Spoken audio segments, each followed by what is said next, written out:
we're going to hope that the train does not interrupt this quick review because it's very loud. Anyways, welcome back to another quick review. Today we are talking about Mario Kart World, the latest Mario Kart game on Nintendo Switch 2. Now, I do plan on making a full quick review for the Nintendo Switch 2 as a console at some point down the line. Just not so sure when, but for now, I do want to quickly talk about the latest Mario Kart game. So I've been playing Mario Kart World for when this video goes up, about a week at this point, um, which I do think gives me a bit of time to take everything in and be able to talk about it in a way that I think makes sense to me.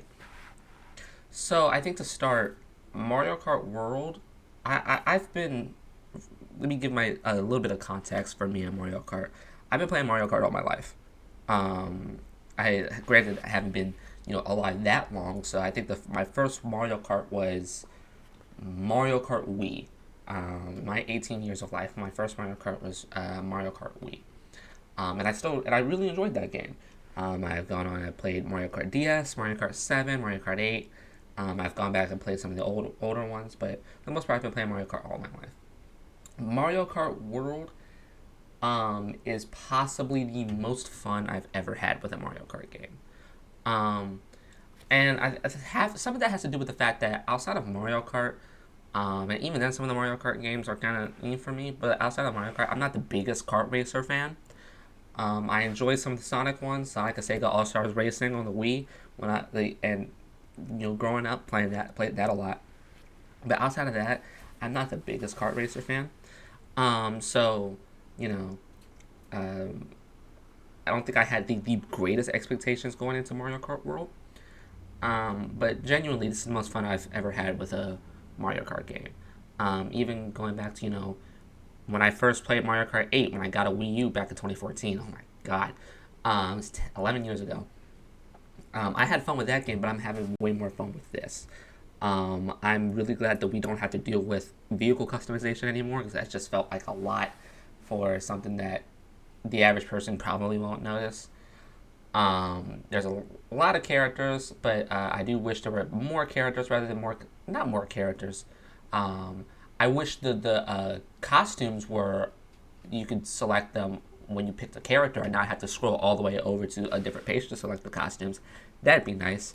Um, but if you're going like off of just the basic gameplay, this it's just so much fun.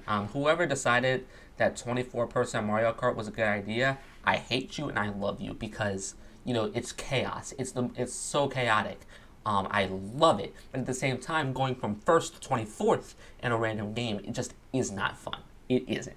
It's depressing, but it's still chaotic fun. Some of the most fun I've had playing a Mario Kart game. I love a lot of the new mechanics in regards to grinding on rails and wall jumps. Um, I'm not that great at it, so I don't do it often. But when I do, when I can pull off something really cool, it's just really fun. It's really impressive. I remember playing Knockout Tour online on stream, and I got pushed off of a map, but then recovered and while by riding on a wall using a golden mushroom and getting myself back on track and getting myself into the top five. Into the top five, and it was so cool.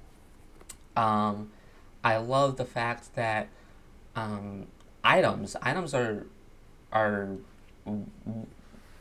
definitely different in this game because I feel like whereas in previous like Mario Kart 8, we've been playing Mario Kart 8 for like 10, 11 years at this point. When playing Mario Kart 8, you get hit by a shell or whatnot, you just lose all your momentum. But in this game, it gives you an opportunity to recover, depending on the kind of item that you have, and I think that's a really cool mechanic, or just really really cool thing that if it is in Mario Kart 8, I just didn't notice, but. It doesn't kill all your momentum immediately, which I do like. Still depressing when it happens, especially if you're in first, but it doesn't kill every ounce of momentum. And then this game is like the king of BS, right? You can just get away with so many things. There's just so much that you can get away with in this game to get into first or to recover yourself. I just think that it's so much fun. It's just there's just a lot that you could get away with. I think that's really cool. And then, of course, I think the last thing positive-wise that we're going to talk about is Knockout Tour. Knockout Tour is phenomenal. I don't know why this wasn't in the game in the previous games, but Knockout Tour is outstanding. Genuinely so much fun, so addicting. I'm gonna go play some right now, but I can't.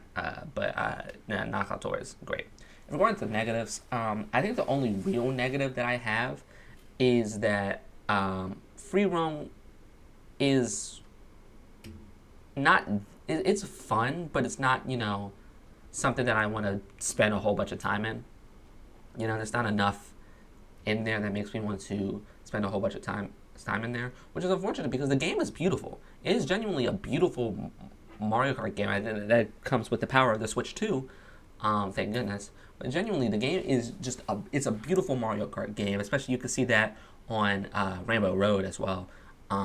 It's just phenomenal course, by the way, amazing. Probably the best Rainbow Road they've ever done. But the game is beautiful. The problem is that free roam doesn't do anything that makes me want to stay there. Obviously there's a whole bunch of different things that you can unlock, but it's like mirror mode, but I don't really care all that much. So yeah, that's my opinion on that. That's like the only real negative, outside of the last question that needs to be answered, and that is this game worth $80? Now, for me at least, I can't say that I didn't pay the $80. I got the Mario Kart bundle. So technically, I actually paid like $50 for the game, on top of tax and whatnot. So technically, I paid $50 for the game. So if we're talking about like a $50 perspective, yeah, it's 100% worth it. It's phenomenal. But if we're talking when you get the bundle, but if we're talking about going forward, because Nintendo's never going to put this game on sale, is the game worth $80? I have a very hard time justifying $80. I think $70 I could justify maybe, but $80 no. And it's unfortunate because it puts a stain on a really, really, really good and really fun Mario Kart game. I probably would have paid the $80 regardless, if I didn't get the bundle. But no, it's great. It's great, but the $80 thing is hard to justify, and it sets a really bad precedent for other games going forward. I know they just said that Outer Worlds 2 is going to be $80, which I was like, ooh, thank goodness for Game Pass, because I was not going to pay $80 for that game.